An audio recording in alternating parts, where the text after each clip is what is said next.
the more ether they require. Now, ether exists throughout creation. It flows through all life, and permeates the very air that we breathe. Alas, this alone will not suffice to sustain the likes of Ifrit. Nay, he and his kind require a more concentrated source of ether, crystals. It is for this reason that incidents involving crystals can often be traced back to a primal.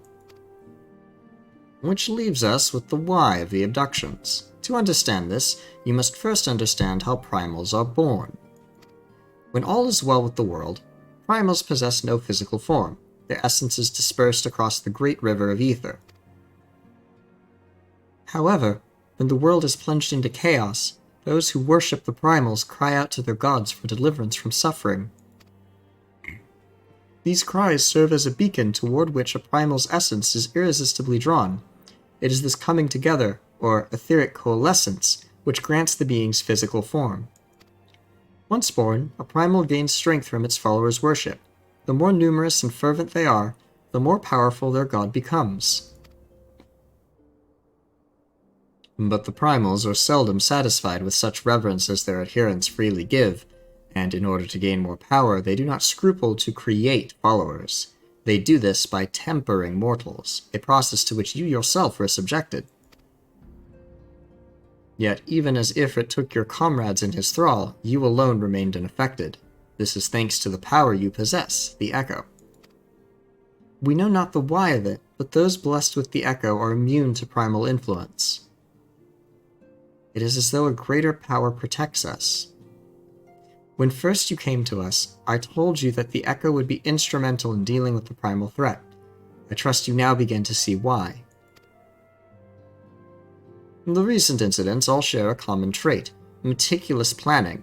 Such elaborate designs are a new development, and one which fills me with an unshakable sense of foreboding. While I share your concern, my presiding feeling is one of relief at your safe return. The immortal flames assured me that they will deal with the aftermath, so you need not concern yourself with that. We may rest easy for a time. I suggest you take full advantage of the respite, Blippi. You may be sure it won't last long. Once the people learn the identity of the hero who felled Ifrit, I feel you will have nary a moment to yourself. The price of fame. What can you do?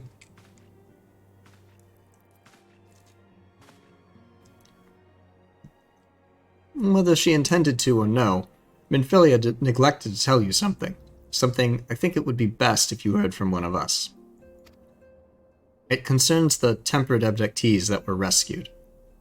I am sorry to report that all are to be put to death, the flames with whom you were imprisoned included. Needless to say, this information must not be made known to the public. I swear to you that we would not do this if there were any other recourse, but once a man is tempered, he is tempered for life. His very existence lends strength to the primal, whom he cannot choose but worship. And so we Scions continue our fight, that no more innocents need be sacrificed. I hope that you will continue to stand with us, Blippi. But I should be going. I must offer my apologies to the Flame General for the losses his people suffered. Till next time. You did your best, Thancred. And had you been there, you'd have been tempered too. Gods forgive me, how many more lives? Louis Soir would never have allowed this to happen. I have to do better. I have to be stronger. And he's really beaten himself up about it.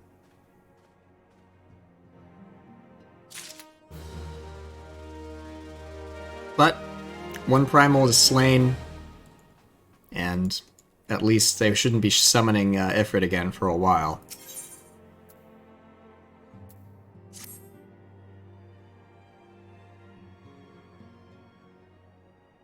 Until not so very long ago, you were but one of the many adventurers seeking to make their way in Eorzea.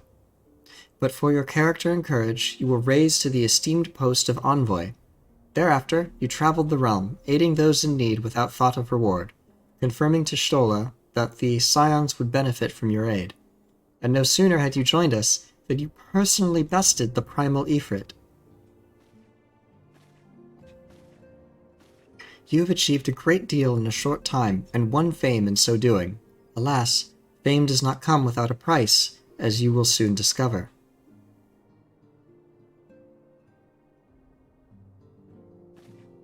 We have guests, Blippi. Or rather, you have guests. Beg pardons? Ah, these are the grand companies. They'll want to recruit me. Ah, Lady Minfilia, radiant as always. I am given to understand that the Scions of the Seventh Dawn have but recently welcomed a new hero into their midst. I am here on behalf of the Maelstrom, Grand Company of Limsa, to offer said hero a place of honor within our ranks.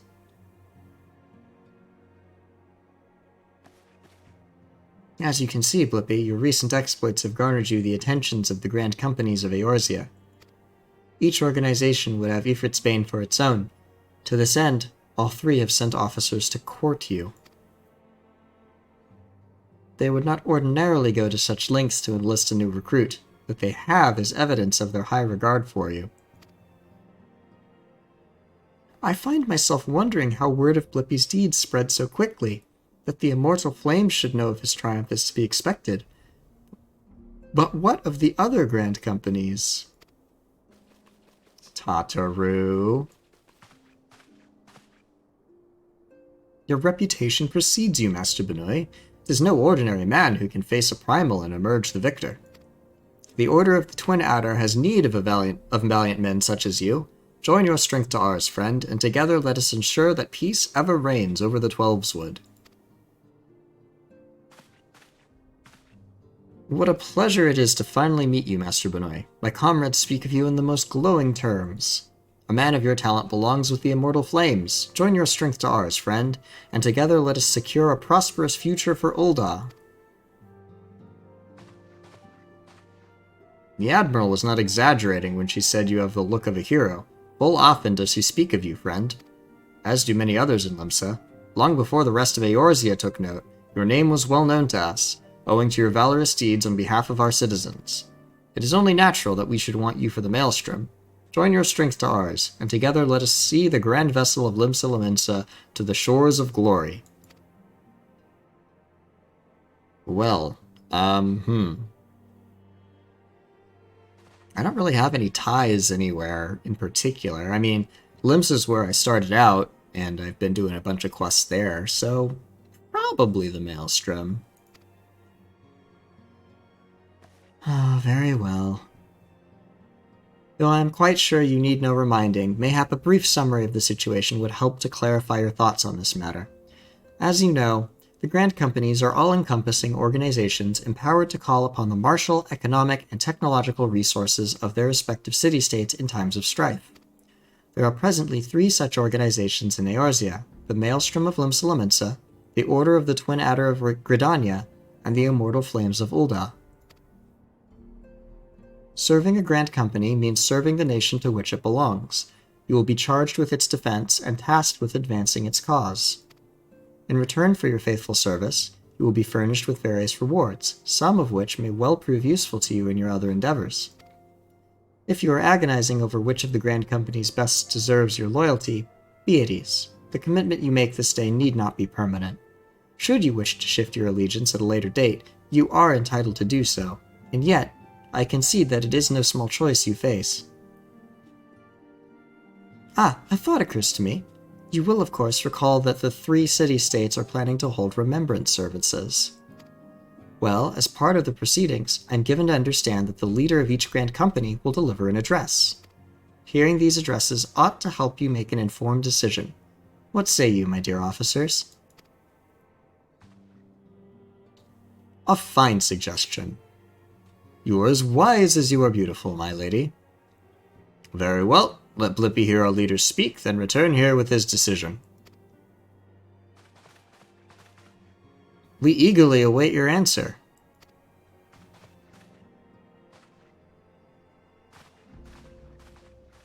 Well, time to go shop around.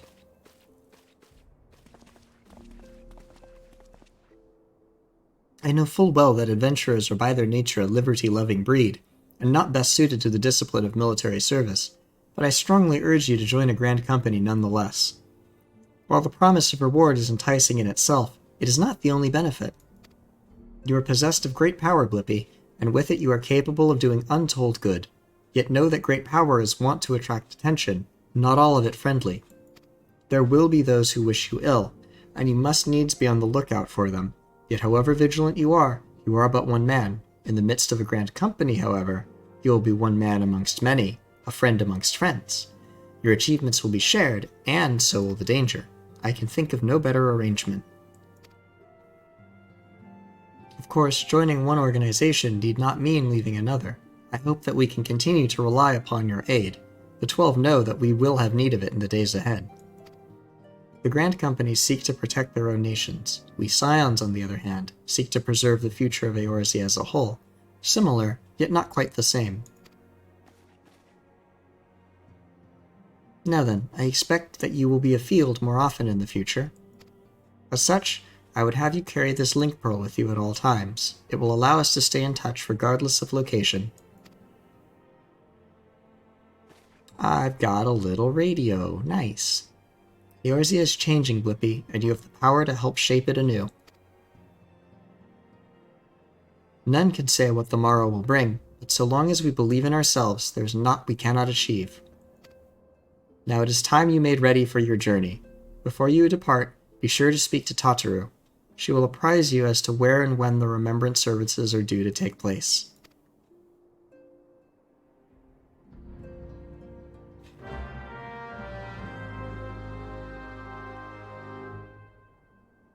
Alright, Tataru. Let's hear what you've been saying about me. Only good things, clearly, but I shall get no peace.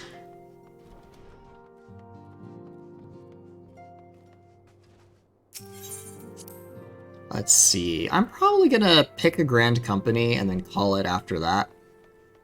But that's not for, a while yet. I'm sorry about all the attention you're getting, Blippi. I might have sung your praises a little too loudly, and often, to a few too many people. Next time, I'll be sure to hold my tongue, literally if necessary. Anyway, I expect you want to know where and when the remembrance services are taking place? If all goes to plan, Gridania's Grand Company, the Order of the Twin Adder, will hold the first of the 3 services, and Elder Seedseer Connie Senna will deliver her address at Min Keto's amphitheater. I should probably mention at this point that due to the organizational challenges involved in assembling all of the involved parties, it's possible that the order of services might change. Still, there's not much we can do about that, so make Gridania your first port of call.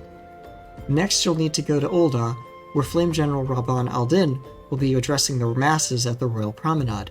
Oh, and it's rumored there's to be a special guest. How exciting. Last but not least, you must make your way to the stateroom in Limsa Lominsa, where Maelstrom Chief Admiral Merwood Blufishton will be giving her address. The room is accessible via the Admiral's lift. Identify yourself to the sentry, Xanthael, and he will admit you. Got all that? Well, off you go then. I hope you find the remembrance services suitably educational. I suggest visiting the city-states in my prescribed order, though with your record of impeccable timing and luck, the schedule may well change in favor of your preferred travel plans. Farewell! Well, alright then. Let's head to Gridania.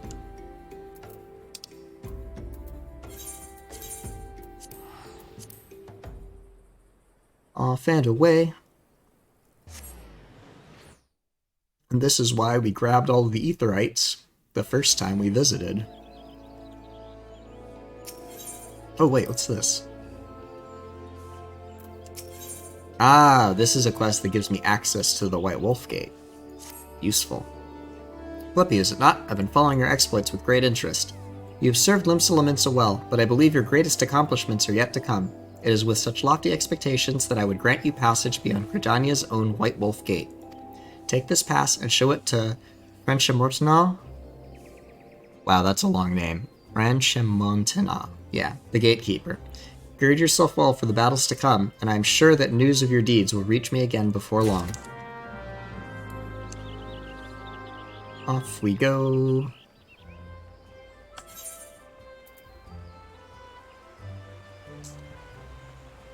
Yeah, we are in the game proper now.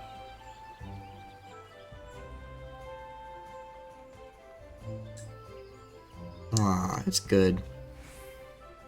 I love the early game. I mean, admittedly, A Realm Reborn's writing is some of the weakest in the game, and it's still really good. Only those who possess a gate pass may travel through the White Wolf Gate. It is for your own good. The fearsome beasts that lurk beyond would tear an unprepared adventurer limb from limb. Which is, you know, it's true. They don't want newbies to be able to wander out into a level 30 area. You have papers? I'll just see now. Yes, everything appears to be in order. Go in safety, Blippi. In the future, should you wish to pass, you need only say the word. So now I can use the Ethernet to travel there, or I can talk to French Montenau, and he'll let me through. For now, I'm going to head to the amphitheater.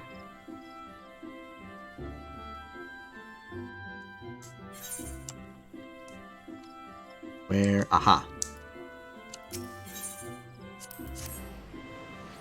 Noom. Alright, let's listen to the Remembrance Service for the heroes who fell at Cartano.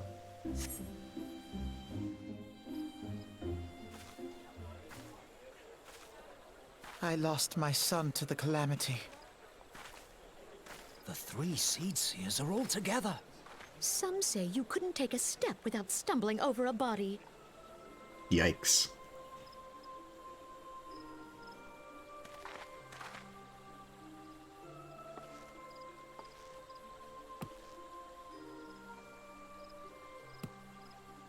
Our forebears were once strangers in the Twelveswood. Fearful of the Green Wrath, they hid themselves in the dark recesses of the earth. Yet they dreamed of basking in the dappled sunlight of the forest. Return on auto advance here.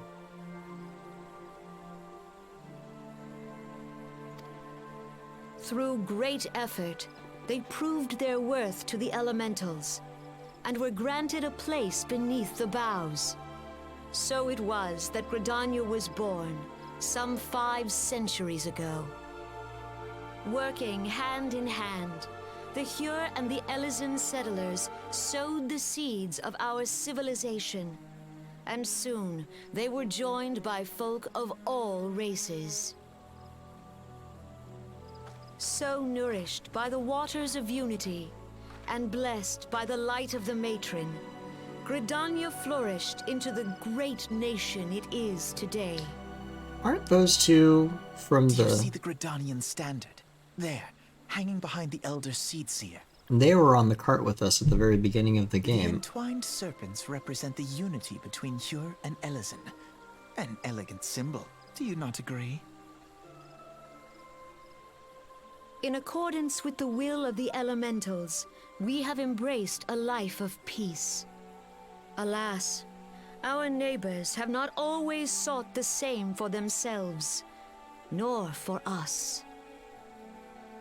Though we Gridanians have no love for war, we have still less for those who would threaten our way of life. Ever have we fought to protect the sanctity of the Twelveswood. When the Garlean Empire brought its war of conquest to Eorzea, we rallied under the noble standard of the Twin Adder that we might push back the encroaching darkness. And it was we who prepared the ground for the reformation of the Eorzean Alliance, that all the peoples of this realm might stand united against the common threat. It's good work. Kanisena is very committed to peace. I appreciate that. 5 years ago, the Alliance met the armies of the Empire upon the fields of Cartano. It would prove the bloodiest battle in recent memory. Countless Gridanian lives were lost. As Supreme Commander of the Order of the Twin Adder, ever shall I bear the weight of our people's sacrifice. Alas, Their loss was not the only tragedy to befall us that day, for soon came the calamity. Yep. The moon. The scars borne by our forest are a constant reminder of its violence. Our lives have been irrevocably changed, each waking hour a struggle to survive. Driven to desperation, some among us have strayed from the path of righteousness, resorting to banditry, poaching, and other unconscionable deeds. To compound our woes, the Ixal have returned in force, emboldened by our suffering. They test our defenses nigh without cease, and prey upon the vulnerable. So beleaguered from within and without, it is of little wonder that our unity now falters. Dark times are upon us. Time was a man could walk pox the on that high bloody roads Ixal. without fear. On this day, 5 years ago, countless Eorzeans laid down their lives that we might behold another dawn. Please join with me in honoring their memory. Good words.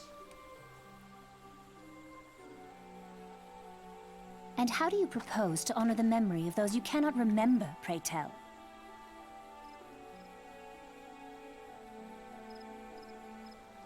True. The destruction wrought by the calamity was indiscriminate. It dealt death to Eorzean and Garlean alike. Yet while we have labored to rebuild our homes, to rebuild our lives, the Empire has set about raising steel fortresses here in the Twelveswood. Oh, that's no good. Let none be mistaken.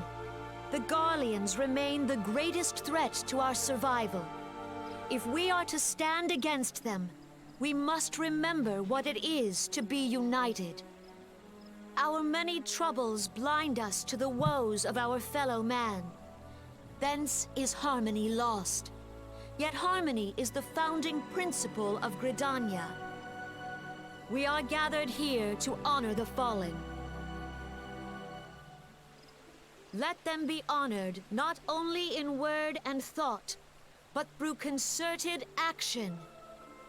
I bid you join hands with me once more beneath the Twin Adder standard. See, it's a recruitment drive. And together, and, let us heal the forest's wounds, that our progeny might live in harmony beneath these ancient boughs. For serenity, purity, and sanctity. We must think of the children. Woods will be done. It's up to us to protect the forest. For the elementals! That's pretty successful recruitment / memorial service.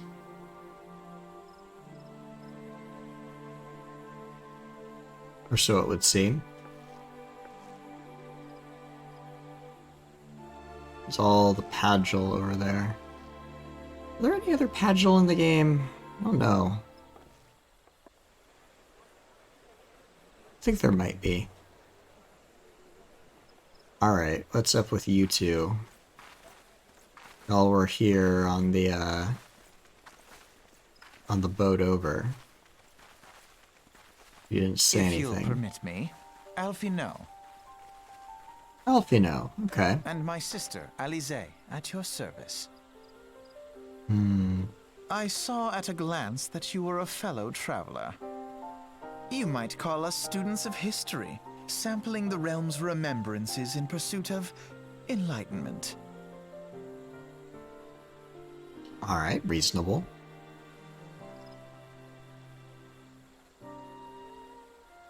The Gridanians are unfortunate enough to have to contend with 2 beast tribes. The Exal are unquestionably the more troublesome, being of a naturally warlike disposition and want to summon their bloodthirsty primal Garuda.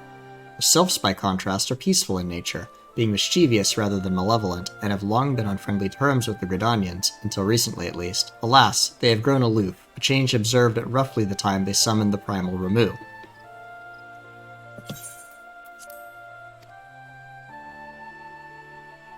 The Gridanians have no love for war, and they consider open conflict a last resort. Though they clash with the Ixal ever more regularly, you may be assured that they do so in self-defense. As for the Sylphs, they are as yet bound by a peace treaty, though one wonders how long it will be before it is broken. Whelmswood was grievously wounded during the calamity, leaving Gridania vulnerable to attack. The people are hopeful that restoring the wood, and thereby the power of the elementals, will put an end to their woes. Yet how long will that take? Centuries, I'd wager. Meanwhile, the Ixal will continue their incursions, spurred on by Garuda and her insatiable appetite for destruction. Whether the Gridanians like it or not, sooner or later it will come to all-out war, and when it does, the Order of the Twin Adder will need all the help it can muster. How valuable might the aid of a capable adventurer prove to them then?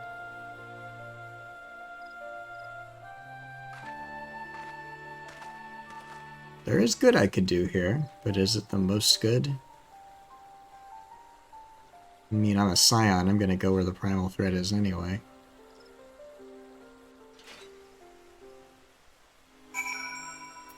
Well, on to Ulda, I think.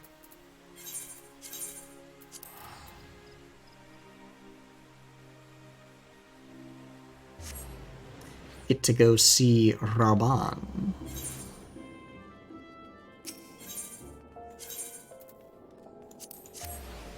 The Chamber of Rule.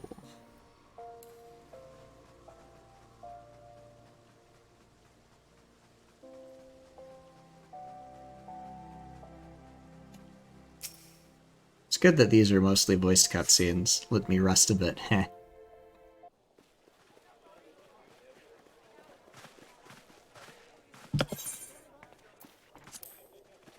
Behold, 'tis the Sultana Nanamo herself! And Nanamo!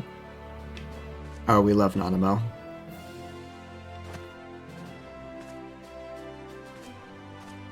Hark you, souls of flame, drawn to the bosom of the desert, where the fire burns brightest and shall rage forevermore. Hurrah! Rauban! Where since antiquity, under the sage and judicious rule of the Ul dynasty, we have wrought sand into gold. Where by the grace and glory of Nalthal have our brave sons and daughters flourished and prospered. I speak of Ul'dah! Nice. There's no doubting that Ul'dah is At the Flame rich. General's back flies the Grand Company's standard. Note the sigil. The golden scales of order balance the jewel of prosperity with the flame of might.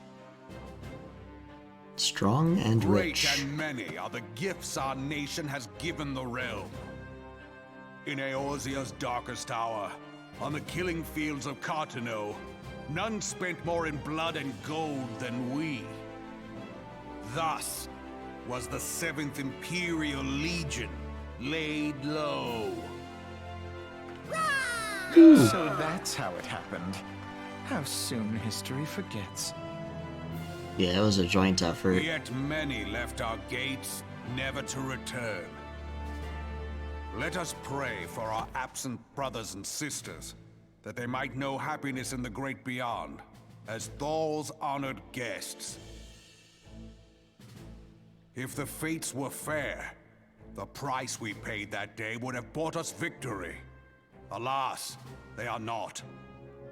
And now, but 5 years into this 7th Umbral era, the spirit of sacrifice which granted us our strength is all but dead. Look around you. What do you see? A people divided, downtrodden, and enthralled. Where are the merciful alms of the rich? Where is the just steel of the righteous? You've gotten fat and complacent, Ul'dah. I ask you, is this the great nation our brothers and sisters You need to gave get up their and lives to move. save? You who call this living, dishonor the name of the immortal flames. It is but a slow death. Our enemies surround us. The savage hordes of the Amalja wait beside our roads, strangling the lifelines of trade.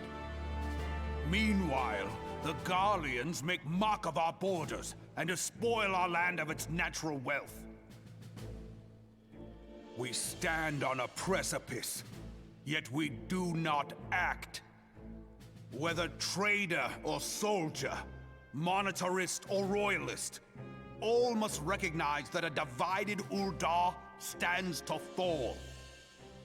United we stand, or divided we fall. Victory and fortune walk hand in hand.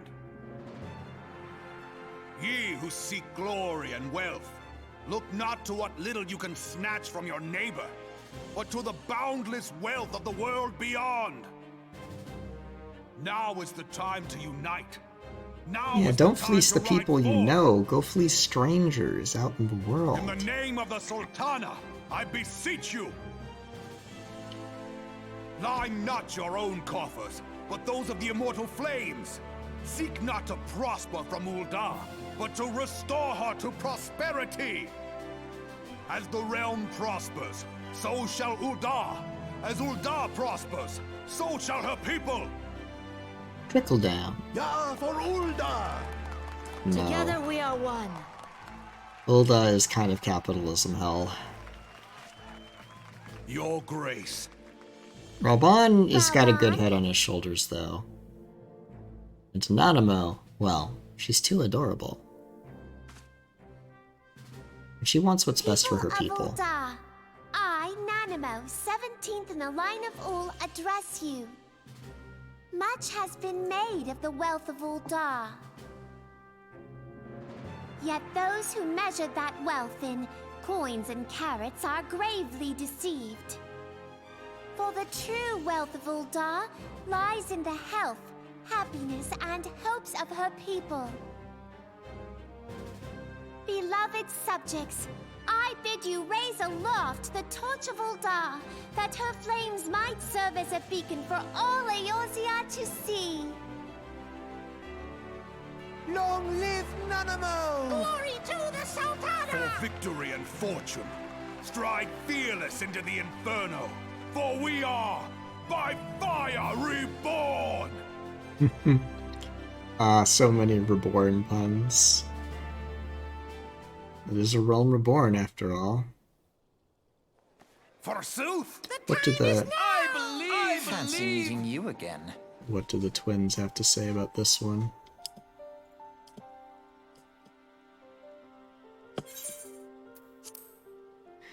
The Uldans have a long history of conflict with the Amalja, the beast tribe that worships the primal Ifrit.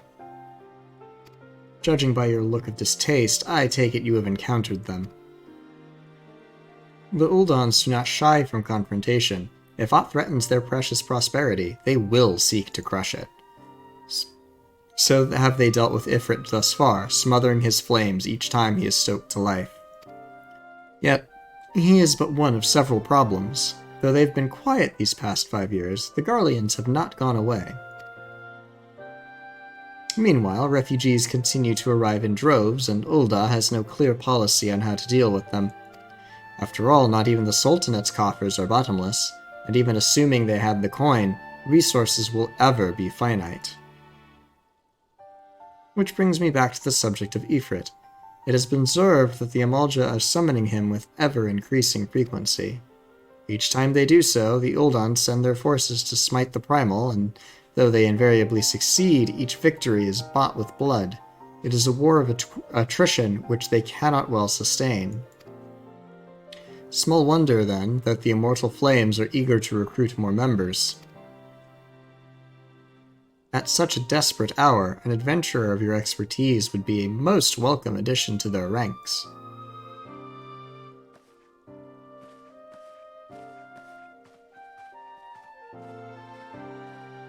True. I don't think I want to join up with Ul'dah.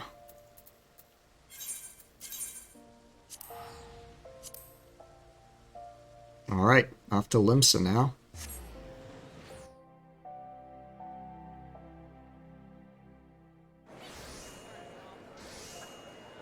And where do I go? Actually, I don't need to teleport anywhere. I think it's over here.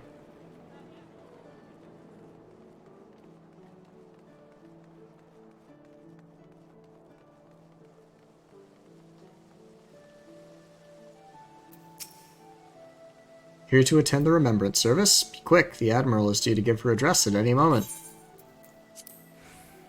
And I'm just in time. The Garleans are another matter altogether. So much for our alliance. It's sunk beyond the seabed.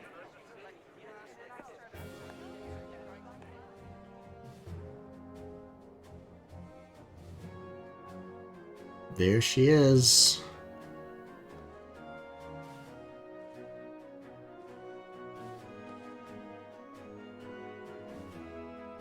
Brothers and sisters of the sea, hearken unto me. Look upon this, our mighty crimson standard, and tell me your hearts do not swell with pride.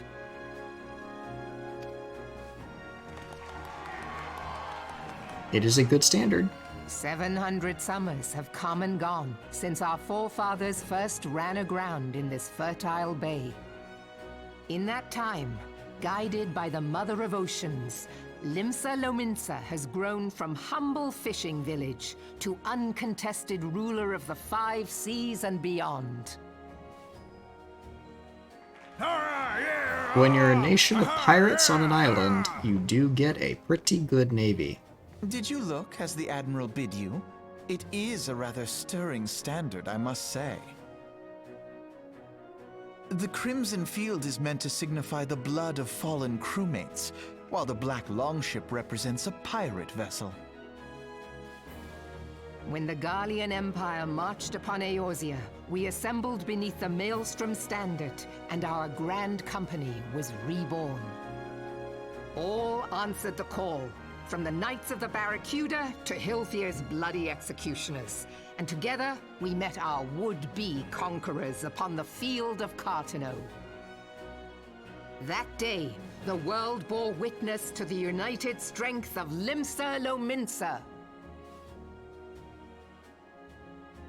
I swear to you, no army ever fought harder or with more courage, yet many of ours did not survive. Yeah. Join me now in remembering those who fought in the name of freedom and fell. May their souls be returned to the sea. 07. Salute. Freedom. Yes, they have always been rather fond of their freedom. As well Much they as should. the beast tribes have. Small wonder. Beneath the surface, one would struggle to tell them apart. It has been 5 long years since the calamity struck. 5 long years of tireless rebuilding. Yet still the wounds of the calamity fester and weep. But when I stand atop the mizzenmast and gaze out upon our battered and broken vessel, I see an undying spirit. Did we not build all this from the wreck of the Galadian all those centuries ago? Shall we not do so again? Yet there are those who would see this ship of ours sink beneath the waves of the restless Rotano. The Sahagin creep ashore seeking blood for their accursed god. Those fishback The Sahagin bastards. have risen?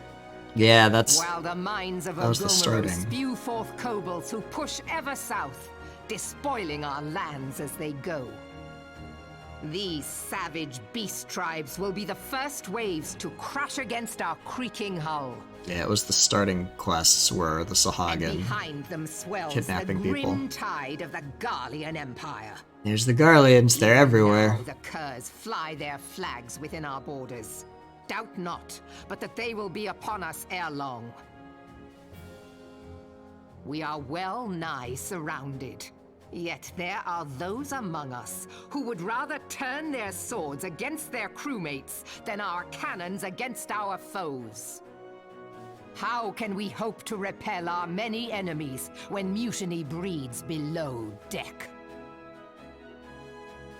There is but one course left to us. Gotta have a united front. One bearing that will bring us victory over the beast hordes and the Empire both, and see this ship safe to port. We must mend the rift the Calamity has reopened twixt pirate and maelstrom, and stand fast with our adventurer brothers against the coming tempest. Mark ye well, a crew without unity is no crew at all. 'Tis but a mass of drowned men. To me, then, brothers and sisters of the sea, gather beneath the undying crimson standard, and pledge me your strength, your skill, your wisdom. Yep, And there's with the recruitment guidance of the pitch. navigator, this great vessel of ours shall ride the waves till sea swallows all. I think I will sign up with Limsa. After all, this is Stola's post, and she is my waifu. I'll follow ye to the seven hells, Admiral! Yeah, Limsa's probably got it.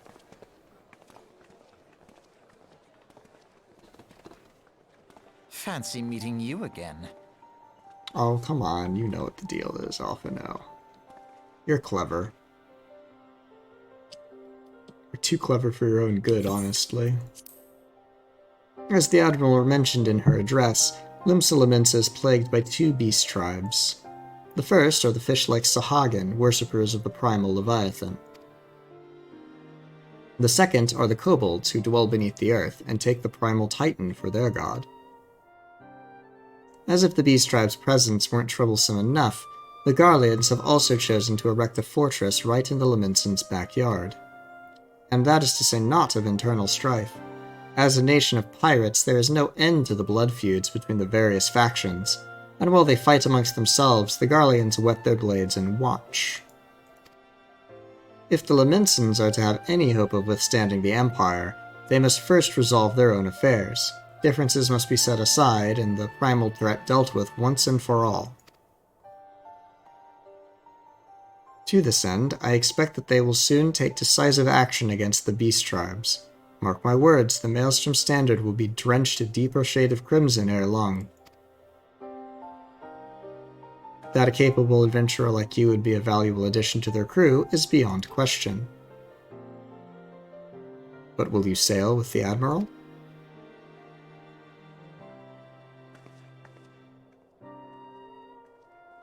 I think I shall.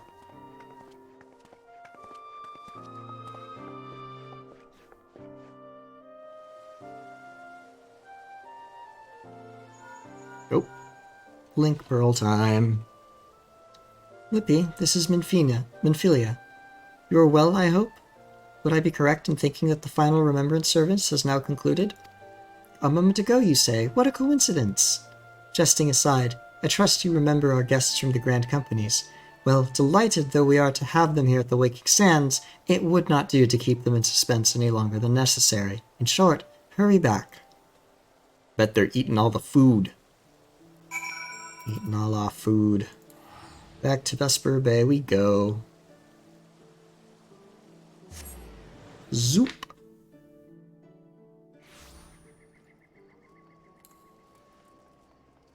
And this should unlock the ability to get mounts as well as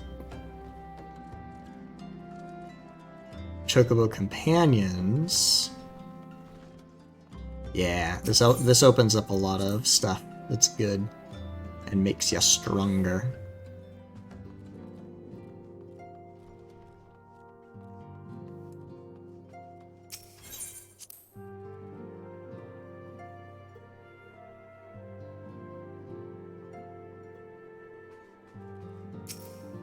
Welcome back, Blippi. Were the Grand Company's leader's words as illuminating as you had hoped? Aye, East Nation is beset with problems. I trust you see now why your services are in such demand. Would that there were more of you, Blippi. But you must be tired from your journey. Why don't you rest a while and take a moment to reflect on your decision? Once your mind is made up, pray give the Grand Company officers your answer. Alright. Ah, and then there's these two, Alphino and Alisei. The gods only know what grand company our adventurer friend will keep. The wheels of change are in motion regardless. brother. Are you certain this course is best? Whatever do you mean, dear sister? The so-called remembrance ceremonies were little more than standard waving rallies. As though the Calamity and Seventh Umbral Era warranted scarcely a mention. Well, of course they were standard waving rallies. Since you are so observant, mayhap you noticed what mention was made of the Warriors of Light?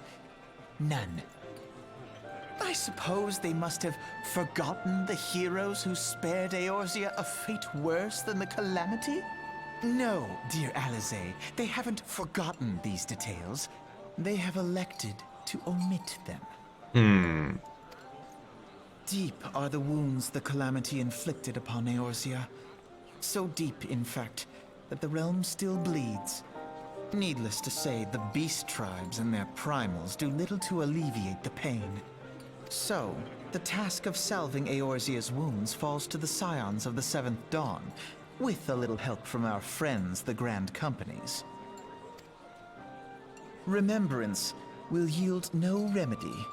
If our world is to heal, we must put the horrors of the Calamity behind us.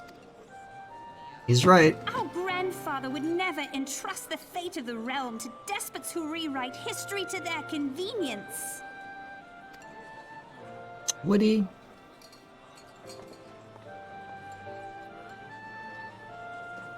There must be another way to cure what ails this world, and I mean to find it. You are most welcome to try. Our paths may differ, but our destination is the same. In time, I dare say we will see eye to eye. I should hope so. The twins are bickering. My lady! We are to escort you! Hope does not come into it. We share the burden of this fate, dear sister, and will prevail together or not at all. The salve will serve not only to close up our present wounds, but prevent old ones from opening anew. Alright then. Lot of cutscene. Let me join up. It's time. How was the Admiral's speech? But you need not explain. That you stand before me now is answer enough. You have resolved to join the Maelstrom, have you not? Yep. That's the spirit, lad. With allies like you, how much stronger is our crew? Let us brave the seas together, friend. Now the choice is made, and it is time to add your name to our rolls. Make your way to Maelstrom Command back in Limsa. 'Tis on the upper decks, in case you have forgotten. I will send word to our personnel officer to expect you. The duties of a Maelstrom soldier can be both arduous and challenging, but I promise you, you will not regret this choice. May your passage be swift and your bearings sure. Alright, back to Maelstrom Command. Meaning Limsa. Wait. I can go for free.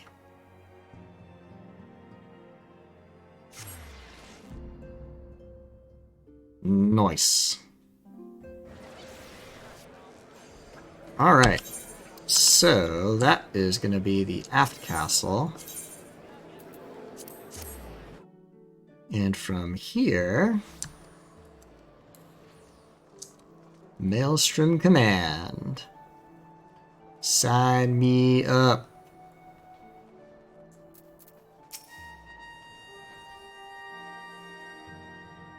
Hail, adventurer! What business have you at Maelstrom Command? Well, I'm here to enlist. Then well met, and welcome to the Maelstrom. I'll need a name for the role, so... Wait a moment, you're him, aren't you? Blippi Benoy! You're just as our recruitment officer described. Glad to have you aboard, friend. Now, before I can accept your oath, you must be made aware of several... Sir!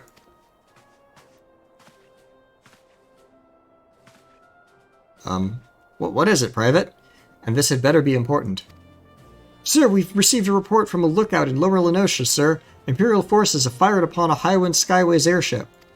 The vessel is in a bad way, sir, and appears to be banking for an emergency landing in Cedarwood. Cedarwood? Damn it, we have no troops available in that area. The bulk of our infantry is bogged down on the coast, skirmishing with the fishbacks. Benoit, this is highly irregular, but I fear your first duty in service to the Maelstrom must needs be unofficial. If our man in Luranosha is correct, the airship will come down in territory crawling with Imperial scouts. If there are any survivors, we must reach them before the Garleans do. Make haste to Cedarwood, locate the airship, and if any of its occupants are alive, make sure they come to no further harm. We'll see about swearing you in upon your return. Trial by fire it is. As if there's ever any other kind for me. Ah. Alright, Luranosha. Which I think is faster to just go from here. Yep. Oh, I'm so close to being able to get a mount. Oh, a brand new Blue Mage. Blue Magic is fun. It's sort of like a little mini-game.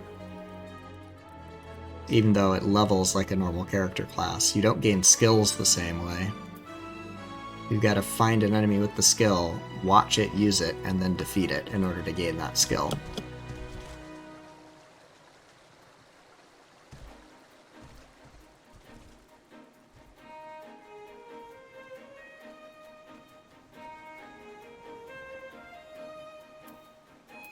Fog once again.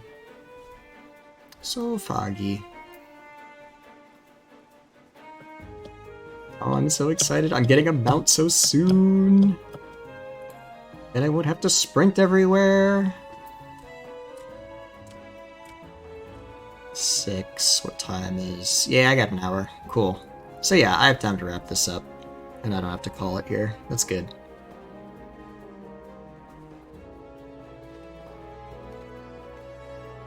Alright. Gonna play some more Final Fantasy after this. Though I'm gonna be running endgame hard content on my main. I might start streaming that at some point, though I'd want to talk to my group about it first. Actually, is that something y'all would be interested in? Watching me do endgame raiding on my main? I don't think there's any story spoilers for it. Oh, hey, look. Dudes to kill.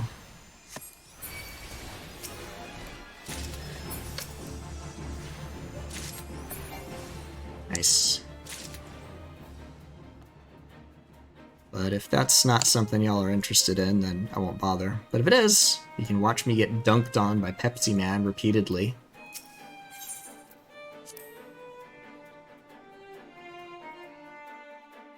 Cool.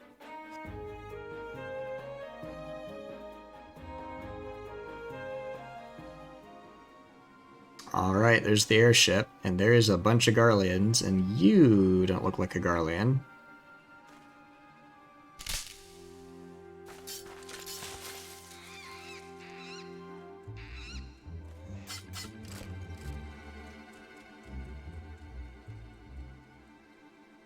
Adventurer, what are you doing out here? No, wait. Let's find some cover first.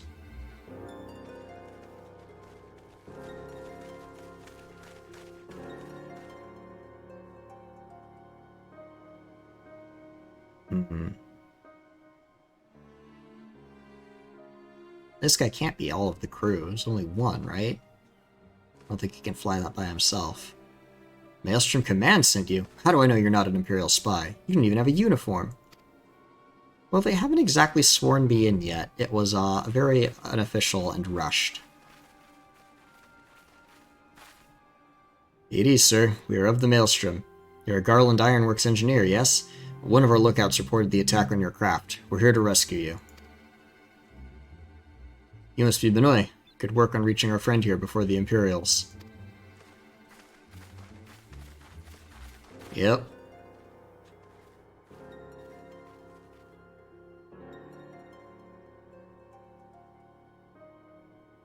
Can we beat them all back?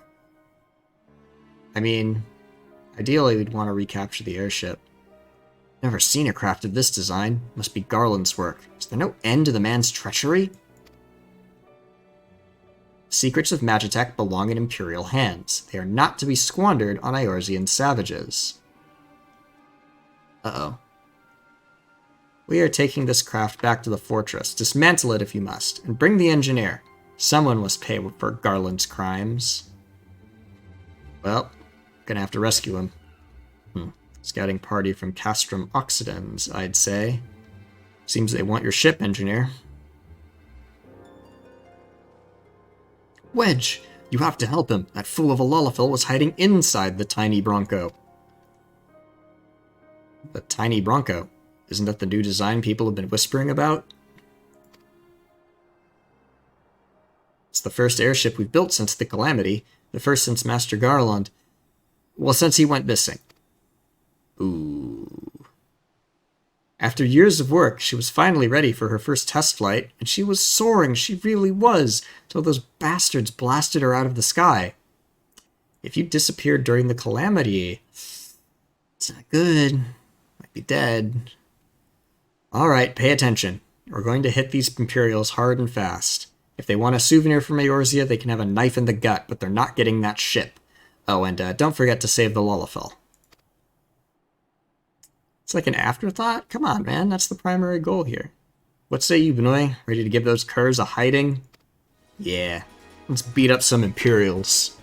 Like a tidal wave, lads. Charge!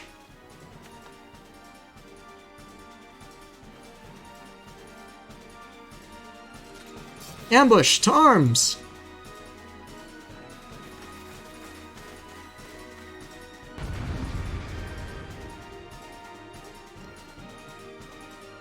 Let's get him.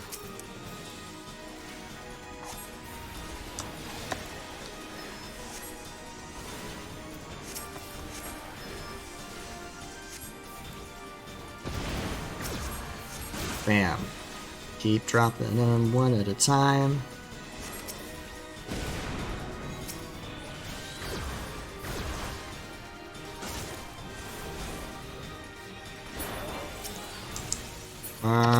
That's all the ads. It's the main guy down. Go, Carbuncle!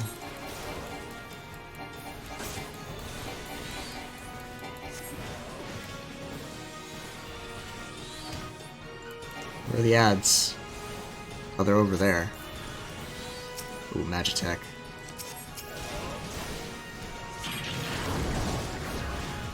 It's alright. We got this. Somebody's healing. Is it you? You're almost dead. We'll just deal with you. Nice. Just the big Magitech left.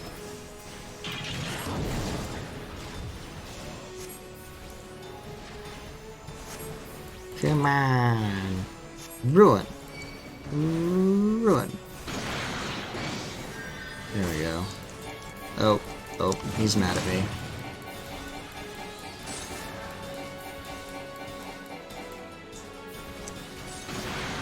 Well, let's use the big damage attacks next. At my feet. Good.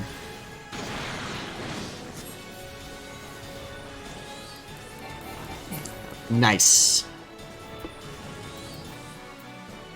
Hey, cool. Biggs! Oh, good. He's safe. Wedge, you shouldn't have stayed with the ship. That was a close one. Too damn close. So how'd she look, anyway? The auxiliary propeller is a dead loss, but I think we can wring enough thrust from the main propeller to get us airborne. Few minor modifications, and we should be able to fly the tiny Bronco home. We'll stand watch until the ship is ready to take off. The Imperials will come looking for their scouts eventually, but I doubt they'll get here for a good while yet. Benoy, you're free to return to Maelstrom Command and complete your induction. Ordinarily, I'd ask you to stay, but I think we'd all feel better knowing an adventurer of your ability was safely sworn in and ready for the next mission. Rest assured, I'll inform Command of the part you played today. You better. I just wanted to say sorry for, calling you an Imperial spy and all that. I got that one wrong, didn't I? Ha. Yeah, seriously, though, if it hadn't been for you and the Maelstrom lads here, we'd be chained up in a dungeon by now. I'm in your debt, friend. We both are. Wedge. Thank you, we're very grateful. Wedge. That's good. Alright, back to Maelstrom Command, which means back to Limsa.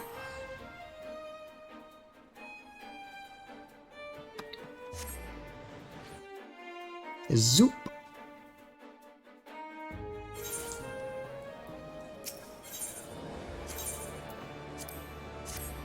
The aft castle.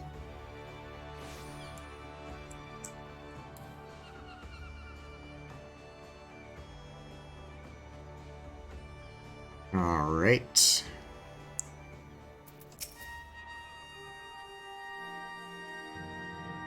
Welcome back, Benoy. I just heard the report. You needn't be concerned about the engineers. They completed their return trip without further Imperial interference. I must admit, I had my doubts at first, but it seems the stories about you are true. I look forward to seeing what else you're capable of, after you're properly inducted into the Maelstrom, of course. Now, speaking of your induction, let's finish it.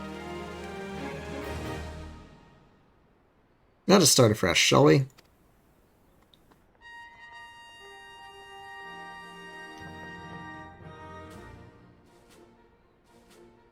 You are welcome here, Blippy Benoy.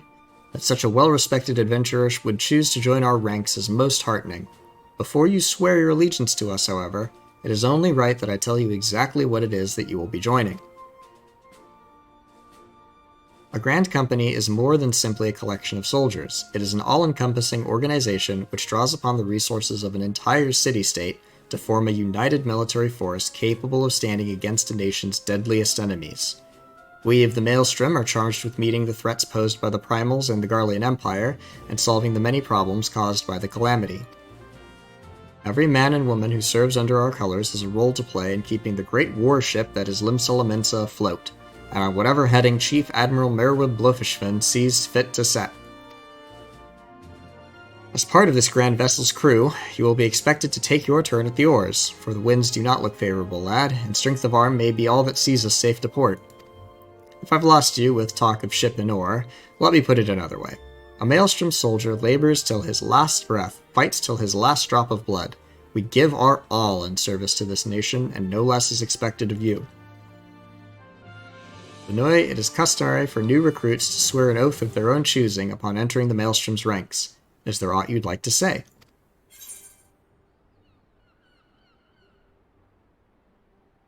I will follow the Admiral to the very bottom of the abyss. That seems fitting. As would we all. A capable crew is one thing, but unswerving loyalty is a trait that cannot be trained or bought. Well said, lad. Blippy Benoy, I hereby assign you the rank of Storm Private 3rd Class. You are now officially a soldier of the Maelstrom. Welcome aboard, Private. May you serve Limsa Lominsa well, till sea swallows all. Yay. And now I get the salute.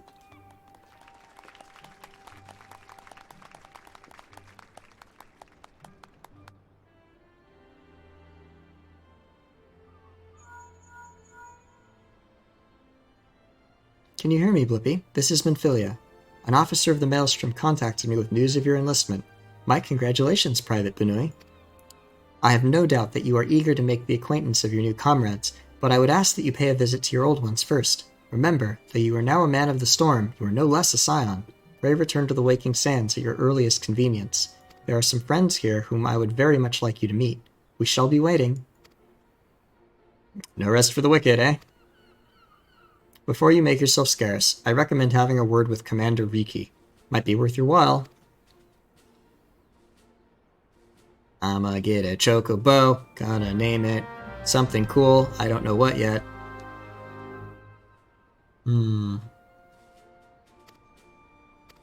Yep, and you have to get a mount in order to progress.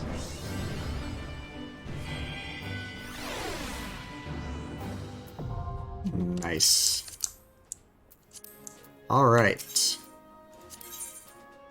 Chocobo. If it isn't Private Benoy, I must say the tales of your deeds have been an inspiration to the troops. Our duties take us far and wide, and I'll wager you've slogged across quite a few malms of countryside on naught but your own 2 feet.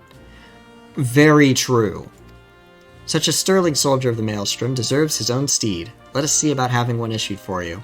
All you need to do is obtain a Storm Chocobo issuance by exchanging company seals with the quartermaster.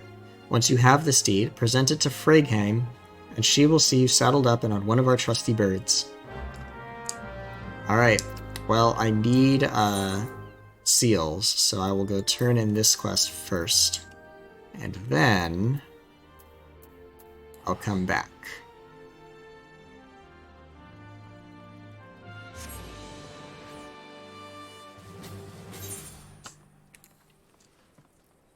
Because you have to buy a Chocobo issuance with Storm Seals, and I don't have any at the moment. But they give you enough from completing this quest, so worth doing.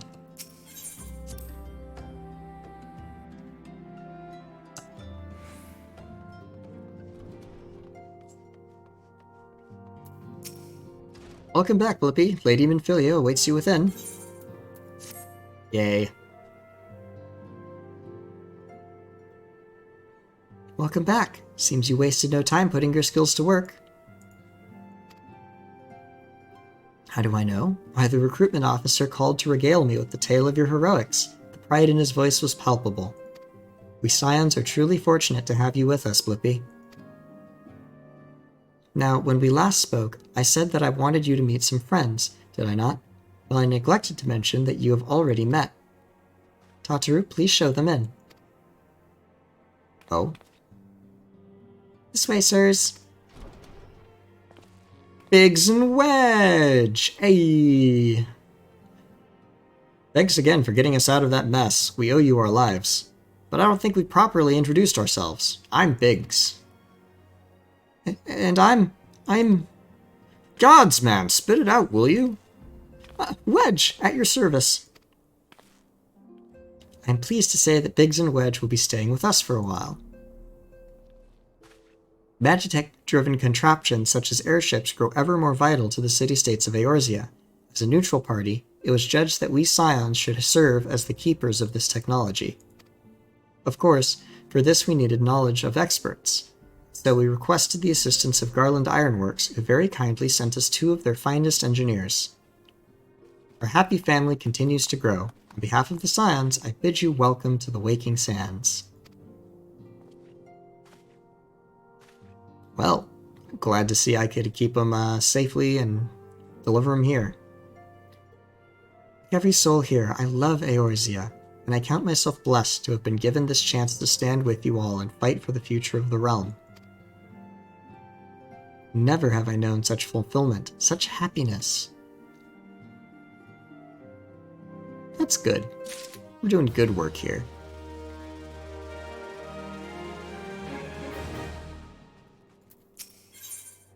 Self-management, this is the quest that lets me take the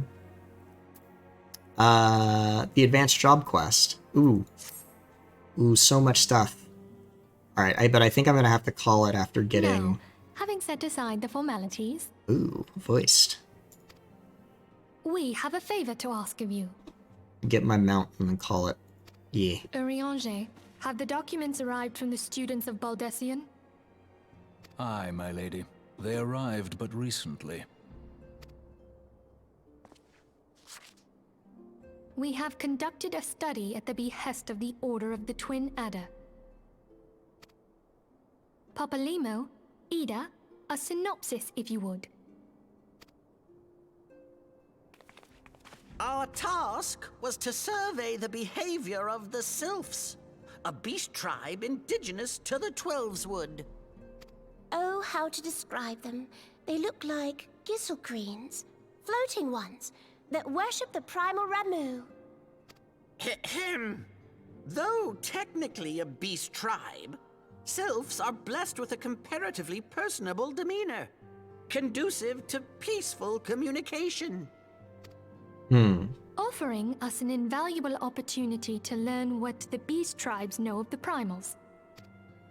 That's good. While Ramu's existence is well documented, the Sylphs do not, or perhaps cannot, summon the primal any longer, insofar as can be ascertained.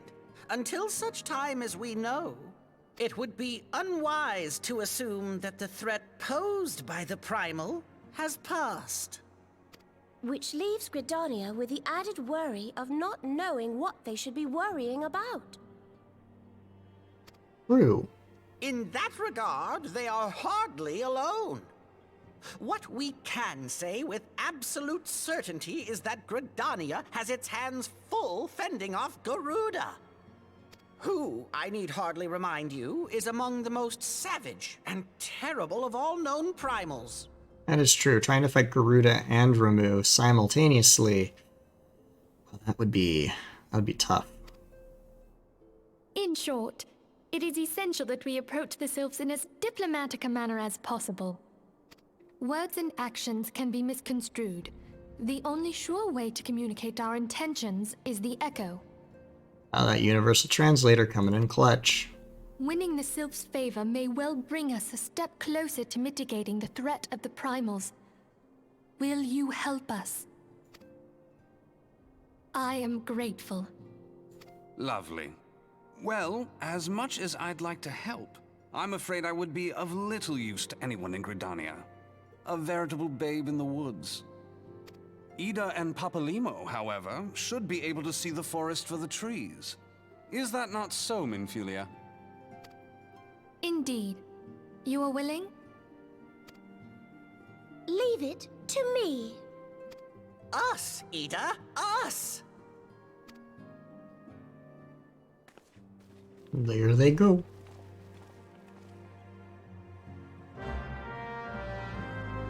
So I think...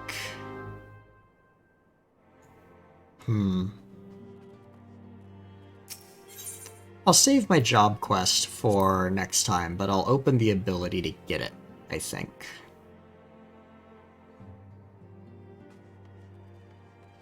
So yeah, I'll get the mount, which I do here, which I can go back like this. Yeah, okay. I should start checking who's live. A couple friends. All right. So gotta go back here.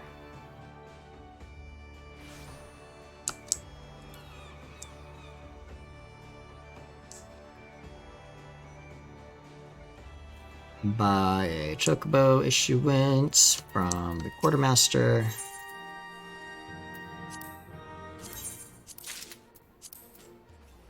And then present that to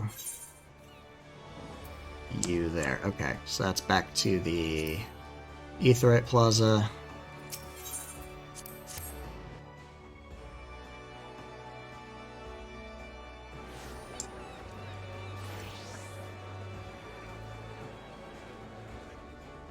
And on this way. Cool.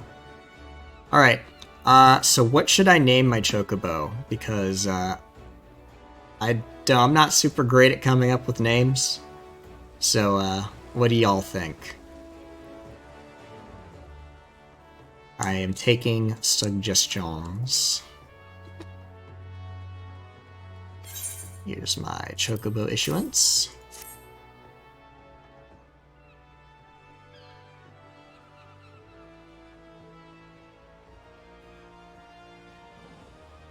Alright, everything appears to be in order. Cool. My bird. Bird!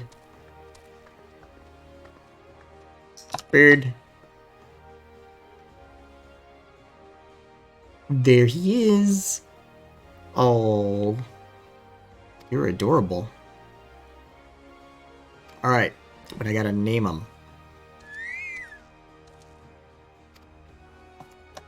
What am I going to name my bird?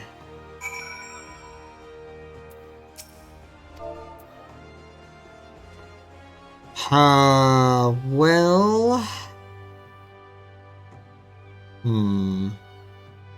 How about Dandelion, because yellow. And my loyal accompanying... Yeah, Dandelion. There he go.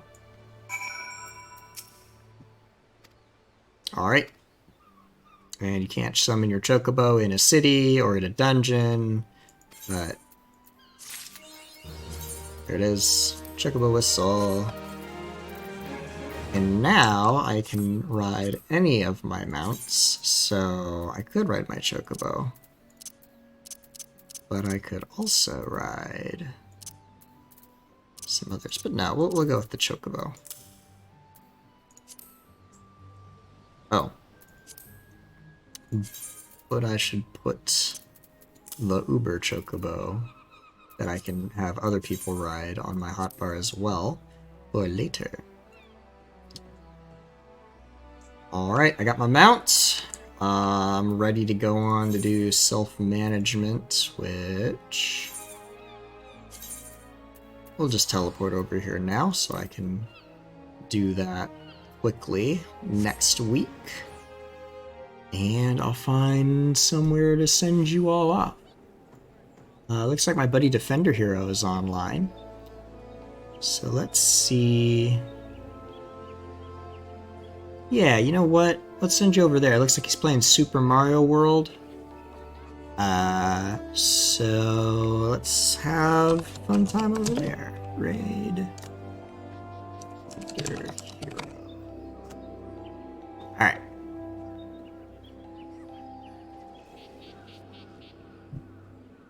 Alright, folks. The raid phrase will be...